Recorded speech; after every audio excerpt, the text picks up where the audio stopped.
Hello YouTube, Dave here again. Today I want to do a little products showcase or spotlight for something that is quickly becoming one of my favorite role-playing games that I have in my collection. Obviously you've read the title of the video, so there's no real mystery here.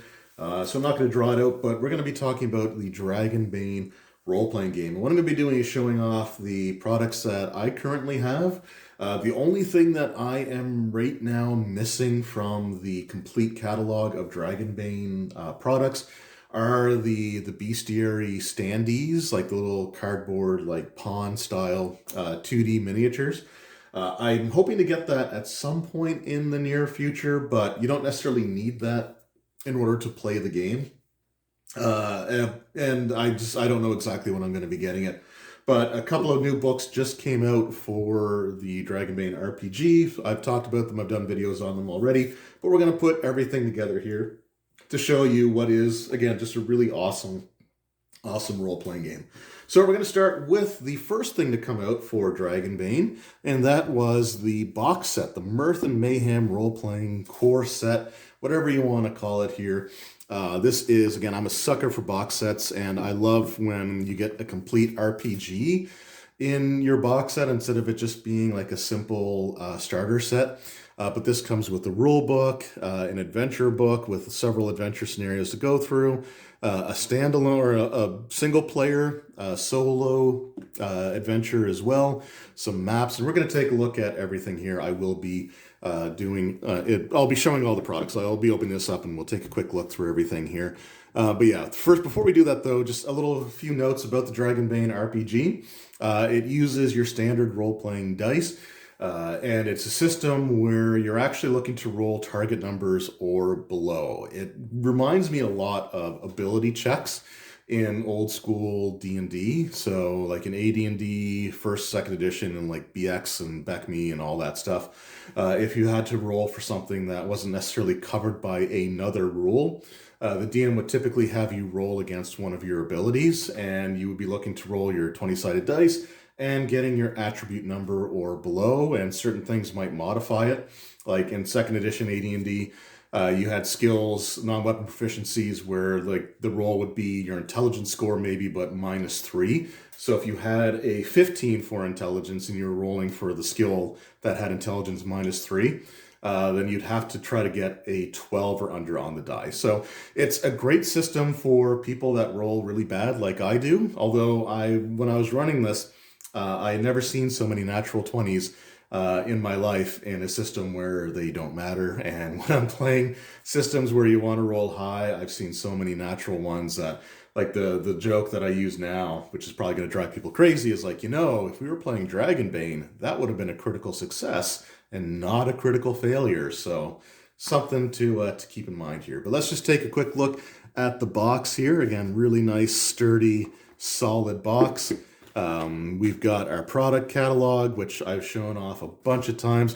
We do have some of those cardboard standees, so they have some bases included inside there. A set of polyhedral dice with two 20-sided dice in there.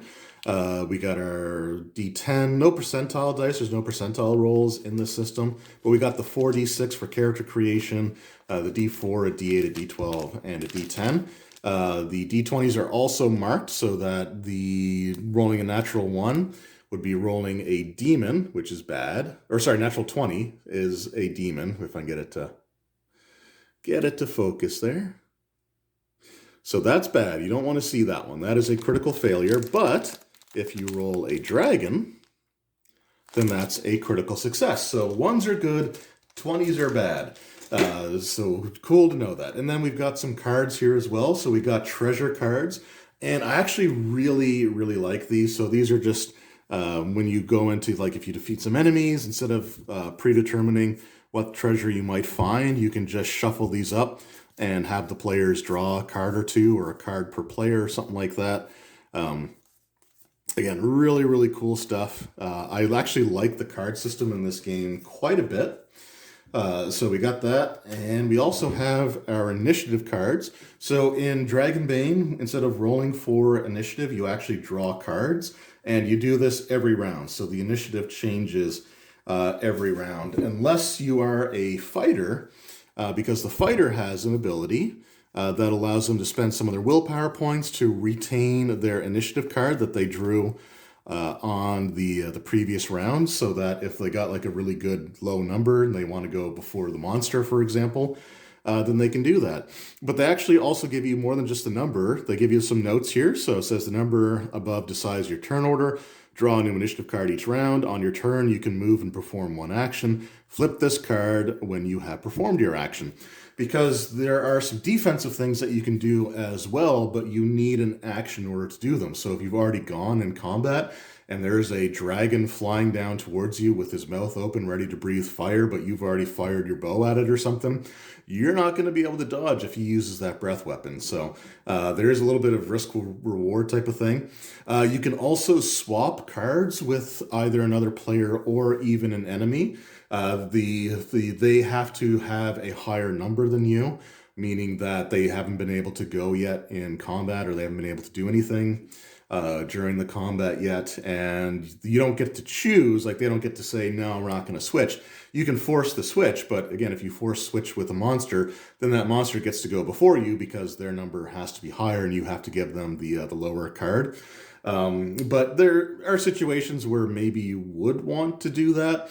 I know, like, there were times where my players were swapping cards with each other because one of the players really needed to, like, had access to healing magic, and the other player really needed to be healed, so they swapped cards with one another so that the mage could come over and actually heal the player character. There's also these adventure cards, which I'm not going to be showing here, but they are the rumors that you learn throughout the campaign that's provided inside. So you can actually give the cards to the players. Another really cool set of cards that we have here are improvised weapons.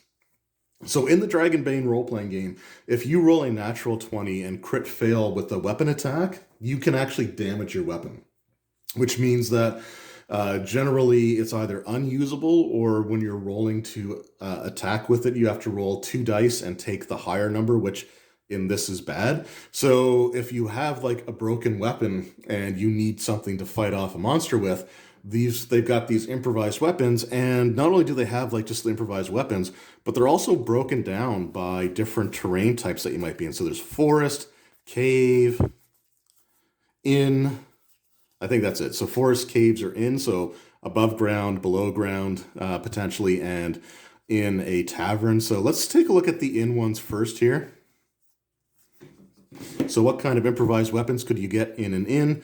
Well, there's a boiling cauldron with the rules that you need for it. So you can throw boiling water in a cone that is 4 meters in both length and width. Everyone in the cone takes 2d6 damage. The attack can be dodged but not parried, and armor has no effect. There's a bucket of soapy water that can create essentially like a slippery area for people. If they're in the cone, they fall down. You can hit an enemy with burning firewood. There's a rummaging pig. You make a bushcraft roll to agitate the pig and make it attack an enemy of your choice. So there's just, again, some really, really cool stuff here. Wine bottle. You can swing off a chandelier for anyone who liked Viari from the Acquisitions Incorporated stuff. So again, just not only are there just some like typical things that you'd expect, but there's just a lot of, again, really creative thinking that goes into some of these. So let's take a look at the cave ones next. So in the caves, we have a stalactite, a torch, stalagmite, a puddle, so roll to trip the enemy. If you succeed, the enemy must spend 1 action and make an acrobatics roll to get back up. You can roll to trip the enemy. They can fall into a crevice, and you can have bats. You can agitate some bats and have them distract the enemies. So again, just some cool stuff that you can do with that. And then the forest ones, you got a low branch, a wasp nest, gnarled roots, a boulder, a viper, and a patch of dirt if you want to basically do some pocket sand attacks. So yeah, really, really cool stuff. I love the creativity and just the thought that went into this game. I think it's just so, so cool. Taking a look at the other contents of the box here really quickly before we move on to the next product. We do have our Getting Started page, which just gives you the idea of like, choose who's the Dungeon Master, choose who the players are. It does mention that there is like the... I think it mentions the solo. system. It might not. But anyway, we got our solo adventure here as well. And truthfully, I haven't really read up on how to do this, but you're can essentially like ask like the fates something instead of asking the dungeon master, and there's ways to determine that, I guess. But yeah, I haven't really gotten too much into solo play, but it might be something to look into in the future. Of course, we've got our rule book, and I'm just gonna get the rest of the stuff out here. Well, I think I have some printed off character sheets in there as well. But yeah, we got our rule book here, softcover rule book. This gives you everything. This is the complete rule set for the game. So you have that, access to that. You've got the Dragonbane Adventures. So this is a full campaign. It has several different scenarios for you to go through before there's like the final scenario. And again, just a really, really cool setting there with the Misty Vale and the ancient ruins and stuff to explore through that. But yeah, really, really awesome. I'm currently running this, so I'm not going to spoil any of that for if my players are watching. And then we got our map here. So this is our map of the Misty Vale.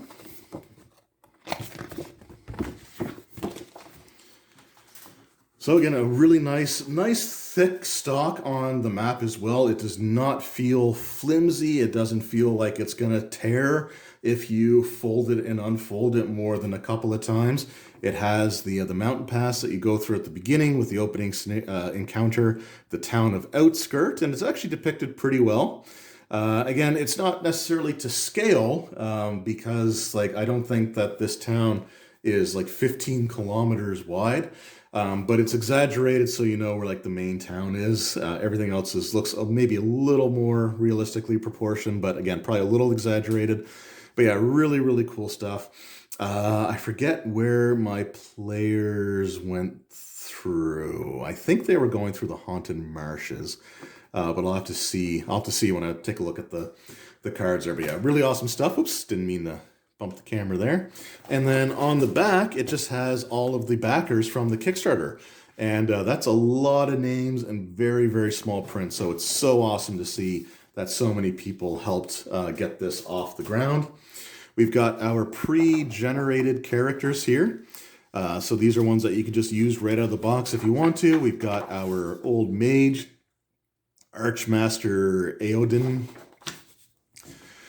We have, Chrysana the Bold, a young halfling thief, because it's got to be a halfling thief.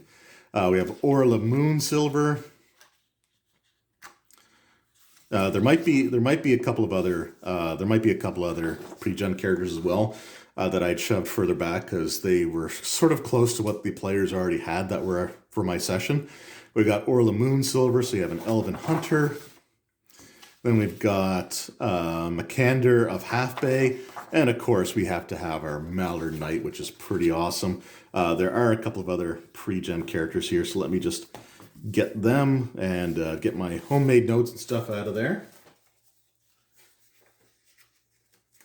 Or the actual player characters from my game. I don't need to be showing off their characters.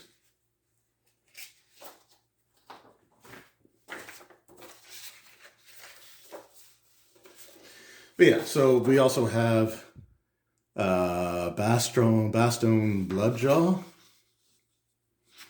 who is a wolfkin fighter. So we had a fighter and we had a hunter in the actual party when I was running my session. So, and then we just got some blank character sheets here as well. So it actually comes with blank and pre-gen characters. Again, this is a core rule set, so it makes sense that they would have the blank sheets, but also give you the option to just pick up something and play right off the top.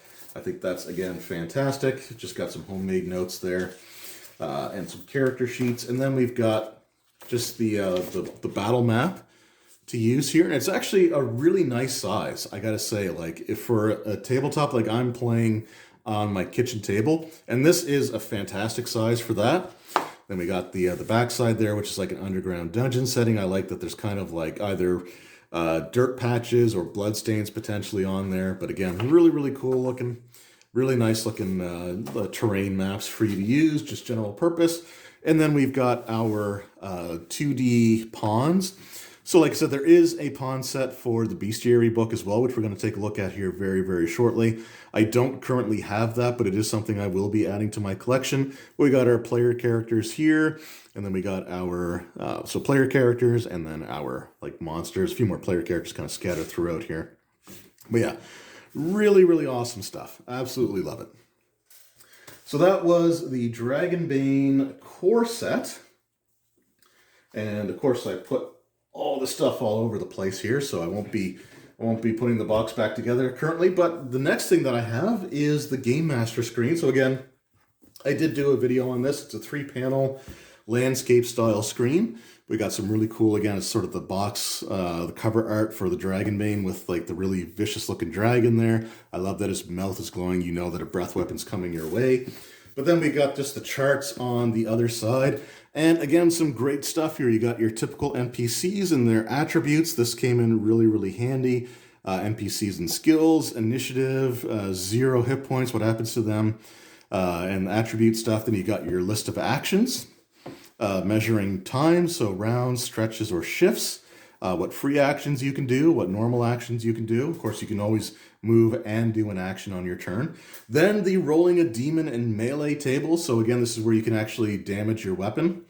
So like here, you slam your weapon into something hard and damage it. Any use of the weapon gets a bane, which is rolling 2 dice and taking the higher number, which is worse for you, until it's repaired by an artisan. Or you can even hit yourself by mistake, roll damage as usual, but without any damage bonus. So yeah, some really cool stuff there. Consequences for crit fails. I do love it. Then we got the demon roll in range combat, which again, you break your weapon. Any use gets a bane, so you can damage both weapons. I think you can also run out of arrows. So basically you don't track individual arrows in this game. You just have a quiver and you can, use it up until you end up rolling like a demon on your roll. And if you roll a 2 on your d6 to see what happened, then you're out of arrows and you have to get you have to refill your quiver. It says reroll for sling or for throwing weapons because, you're not going to, I guess you could run out of throwing weapons, but you would do that by throwing it away anyway. You hit a valuable or important item nearby. The GM decides what it is. Haven't rolled that one yet. That's kind of interesting. And I don't know how you hit yourself with a ranged weapon, but I guess there's a way to do it. And then we've got our fear effects. And then some mishaps while you're adventuring. And then the leaving the adventure site. So this is actually something that I used in the one-shot that I ended up rolling. So there was a couple of times where the players left the site and determined what would happen. And the first thing that actually rolled was that they got reinforcements. I didn't replace them twofold though, because I only had the 2 players that day. And it wasn't necessarily meant to be like, if the characters died, it wasn't a big deal because it wasn't going to count if they died. But I just had them replace the individuals that were defeated the first time around. But I did roll again, and they actually had the enemies follow the characters, and then they attacked when the characters were setting up camp. So yeah, really cool stuff, a fantastic screen. It's got basically most of the stuff on there that you would want. So I think this is, again, one of the better gaming screens that are out there. Up next, we've got the Dragonbane Beastiary. So this is your expanded monster book. And again, if you're going to be running Dragonbane, you do get a decent amount of creatures and monsters in the rulebook. So you can get lots and lots of use out of those creatures before you might necessarily want to expand. But this just gives you a whole lot of more options. And what's actually really cool, there's a couple of really cool things about this book. So number one, there we go. So number one is that they actually give you some characters that you can actually play as. So some of the kin in this book you can actually play as a player. So maybe if you want to play a goblin, so player character. If the gaming group agrees on it, goblins can be created as player characters. And then they have like the ability here, because your kin doesn't really dictate your stats or anything, but it does give you some sort of ability that you get to use. So we've got like a lot of new playable kin in here as well, like Hobgoblin is another one there. Ogres, you can actually potentially play as an ogre if the group agrees to it. So you can do that, the same thing with orcs. And there's a few other things in here as well, like cat people. Centaurs are not, so if they have monster attack tables, then they're not playable kin. So same thing goes for the fairies. But frog people, they attack like player characters do, so you could potentially play a frog person if you want. Harpies are not available, these guys actually are. The Karakins, so they're like cat people with wings. So again, that's kind of cool to see. Lizard people is another option there. Mermaid is not. Minotaurs are not. Naiads are not. But satyrs are something that you might actually have a chance to play as. Swan maiden, nope. So you get some kind of like folklore sounding things. You get the treekin, and then those are the ones that you can actually play as player characters. But what's also really cool about this book is that it's presented like it's somebody's journal or like a bestiary that they have actually written with some of their experiences, right? So for ant people, the opening here reads, "My colleagues and I were invited to stay with Queen for 12 hectic days. Judging by what we saw and heard, the ant people live in families of a few hundred individuals, subject to the will and dictates of the queen. The queen plays an extremely important role and is always closely guarded. Through her, all individuals are connected. As long as they're within 10 kilometers of the regent, they can share each other's sensory impressions." So that's kind of neat.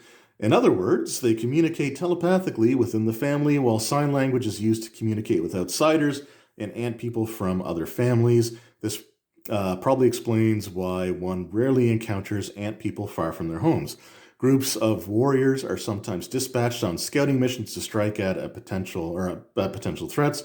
Workers may also join the patrols, tasked with making things more difficult for the enemy, for example, by setting traps or destroying cave entrances. So yeah, it actually it kind of tells a bit of a story, as if it's from the perspective of the author of the book here. But they also include, which I think is really, really cool as well, is they'll include a random encounter that you can use for each of the creatures in this book, as well as an adventure seed if you want to create like a full adventure involving them. So like the random encounter, so it says Zips, the antling, has angrily run off from his family after being denied a second helping of wax worms for the 12th time.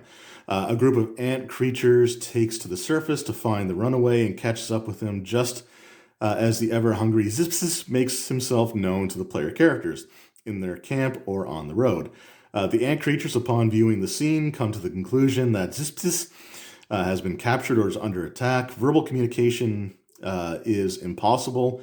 To avoid combat, the player characters must either drop their weapons and raise their arms in the air or explain using gestures, which gives them a bane on persuasion. So you get an encounter there, and then if you want to run like an actual adventure involving them, the adventure seed is the player characters run into Zizit, the lonely ant worker, wandering the forest downcast and confused.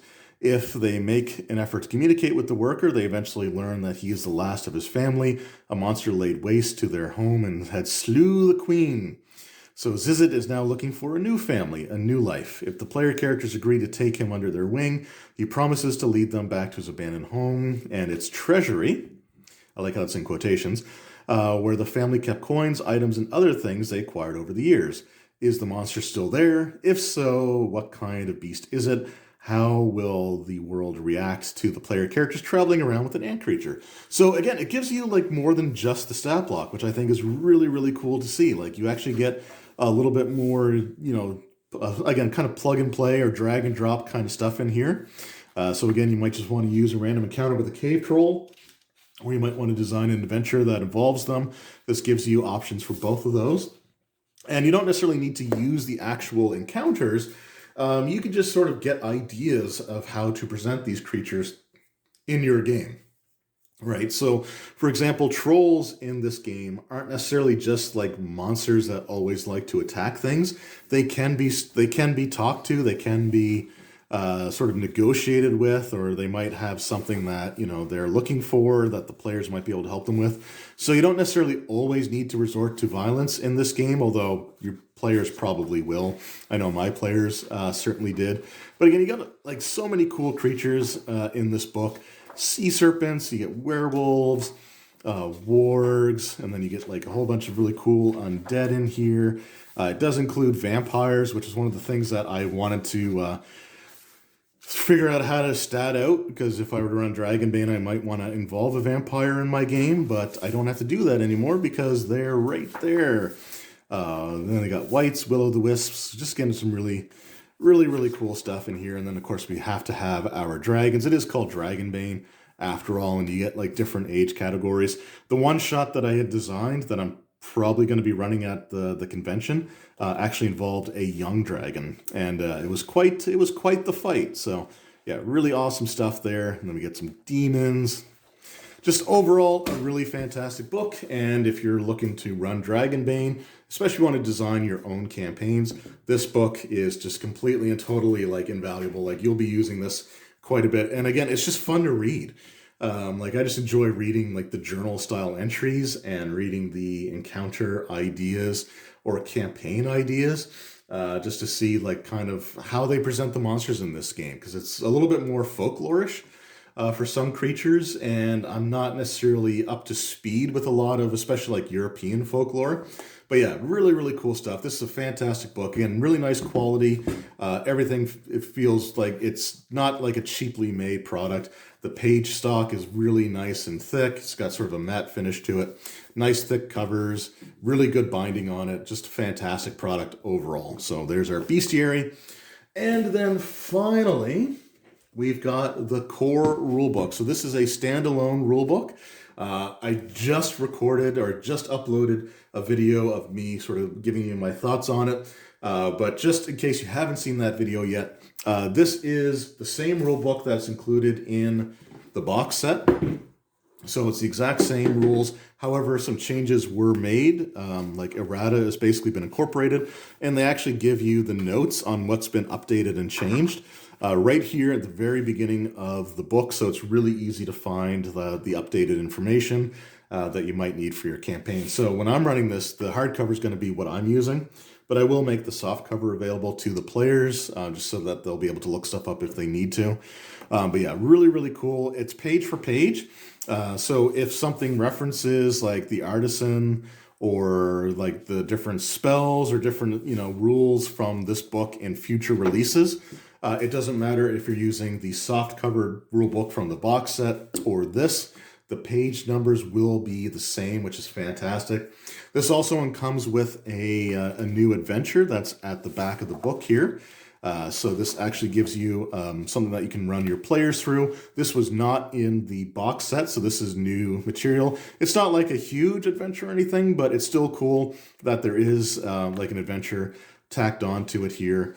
Really great stuff. And again, just absolutely loving the Dragonbane role-playing game. So this is a great pickup for players. Like if you're not necessarily thinking of running the game, this still gives you everything that you need to create your character, and it's standalone. Again, nice high quality production on this, a nice hardcover with, again, really thick, good quality paper stock, a really decent binding on it, and update notes for the errata. Really awesome stuff. So again, for if you're just a player, or if you don't necessarily have the room for a full box set because you want to get the rule book and the Beastiary. So these are the two most recent releases, and they came out at the same time here. But yeah, just really awesome stuff. So that was my look at the Dragonbane product line so far. Like I said, the only thing that I'm missing are the 2D standees or the pawns for the Beastiary here. I do plan on getting it eventually, so look out for that when the time comes. I just don't currently have it in my collection. It's not the highest priority because I do have a ton of plastic minis that I would like to get some use out of. But yeah, really, really awesome stuff. Free League does amazing work with this. Dragonbane is a really fun, really easy rule set to get into. Like, the character creation takes no time at all. And I've had a player that was interested in it. And it's like, well, let's just make your character. And he was starting to understand how things were working pretty quickly, right? So, and he had no knowledge of the game whatsoever. Didn't have a chance to do like a test combat or anything. But it's just a really simple, quick and easy rule set to teach, to learn, to pick up, and be able to play. And I think that that's a great thing, because I've got a ton of role-playing games that I have in my collection, and they can't all be stuff that I run for years and years on end. So sometimes just a really simple rule set that I can pick up on occasion and just run really short, fun, simple adventures. You couldn't ask for more. Just a really fantastic rule set, and I think it's definitely worth checking out. So yeah, you can discuss it with your local game retailer if you have one in your area, or you can check out the Free League website. But they do some really great stuff, and I think that this deserves a lot more recognition, a lot more just people picking this up and playing it. So hopefully, if you're interested in the idea of it, if these products have inspired you to check it out, please do so. Let me know in the comments below. Have you been playing or running Dragonbane? If so, what are your thoughts on the system? What products do you have in your collection for it? And yeah, I look forward to hearing back from you. Anyway, thank you all so very, very much. I appreciate it. And it always means a lot to me when you take time out of your day to watch anything that I make. It really does mean a lot. So thank you so much for that. Until next time, take care.